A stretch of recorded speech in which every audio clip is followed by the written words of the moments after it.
कराड दक्षिण विधानसभा मतदारसंघात राष्ट्रवादीला जोरदार धक्का बसला असून माजी मंत्री विलासकाका उंडाळकर यांचे पुतणे आनंदराव उर्फ राजाभाऊ पाटील उंडाळकर यांनी राष्ट्रवादी काँग्रेसमधून बंडखोरी करीत येळगाव उंडाळे जिल्हा परिषद गटातून कराड दक्षिणचे आमदार डॉक्टर अतुलबाबा भोसले यांच्या नेतृत्वाखाली भारतीय जनता पार्टी पुरस्कृत अपक्ष उमेदवारी जाहीर केली आहे।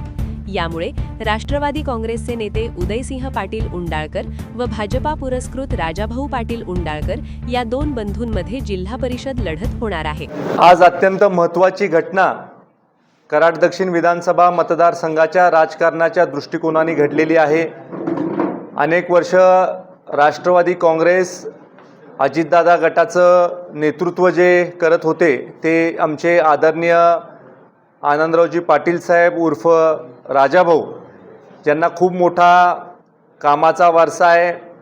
स्वर्गीय जयसिंग बापूंचे ते चिरंजीव आहेत आणि इतके वर्ष पक्षासाठी काम केल्यानंतर देखील त्यांचा विचार न झाल्यामुळे भागातल्या लोकांच्या भावना जाणून घेऊन आज त्यांनी निर्णय घेतला आहे की भारतीय जनता पार्टी पुरस्कृत येळगाव जिल्हा परिषद मतदारसंघामध्ये ते निवडणुकीला सामोरे जाणार आहेत आणि त्यामुळं आदरणीय राजाभाऊ हे भारतीय जनता पार्टी पुरस्कृत जिल्हा परिषदेच्या निवडणुकीला सामोरे जातील आणि त्याचबरोबर संजयजी सवादेकर हे पंचायत समितीला भारतीय जनता पार्टीकडून निवडणूक लढवत आहेत आणि आदरणीय संगीताताई शेटे या देखील भारतीय जनता पार्टीच्या चिन्हावर निवडणूक लढवत आहेत। खरं तर एकत्रितच आम्ही अनेक दिवसापासून काम करतोय। त्यांची माझी कामाच्या बाबतीमध्ये मग ते सामाजिक असो की राजकीय असो आमचं एकमतच असतंय। पण शेवटी एक अशा प्रकारचं त्यांचं कुटुंब आहे की प्रामाणिकतेला त्यांच्या जीवनामध्ये खूप मोठं महत्त्व आहे। त्यामुळे त्यांनी एका दिशेनेच आजपर्यंत मार्गक्रमण केलं। आज मात्र त्यांच्या कार्यकर्त्यांच्या भावना या तीव्र झाल्या। अनेक दिवसापासून आम्ही चर्चेमध्ये पण होतो आणि आज सगळ्यांना विचारात घेऊन विश्वासात घेऊन त्यांनी हा निर्णय घेतलेला आहे। मी खात्रीनं आपल्याला सांगतो की येणाऱ्या काळामध्ये येळगाव जिल्हा परिषद मतदारसंघाचा निवडून आलेला सदस्य हा आदरणीय राजाभाऊच असतील अशा पद्धतीचा विश्वास आज माझा ह्या विधानसभा मतदारसंघाचा लोकप्रतिनिधी म्हणून आहे। लोकांमधनं अत्यंत चांगली प्रतिक्रिया, चांगली भावना त्यांच्याविषयी आहे आणि त्यामुळे ह्या निवडणुकीमध्ये परिवर्तन हे अट आहे।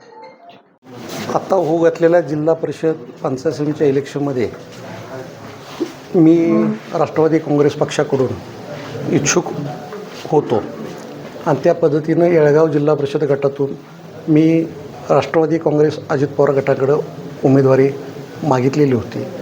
परंतु या पक्षामध्ये गेली मी 10 वर्ष पक्षामध्ये कार्य करीत असताना माझ्यावरती अन्यायाची भूमिका झाली।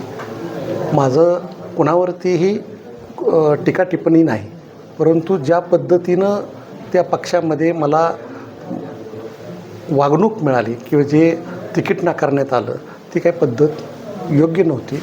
त्यामुळं मी माझ्या कार्यकर्त्यांच्या आग्रहासाठी या येळगाव जिल्हा परिषद गटामधून पहिल्यांदा अपक्ष अर्ज भरला, त्याच्यानंतर पक्षाचा एक अर्ज भरला आणि त्याच्यानंतर अपक्ष एक अर्ज, असे 3 अर्ज भरले। परंतु AB फॉर्म शेवटपर्यंत मला देण्यात आला नाही।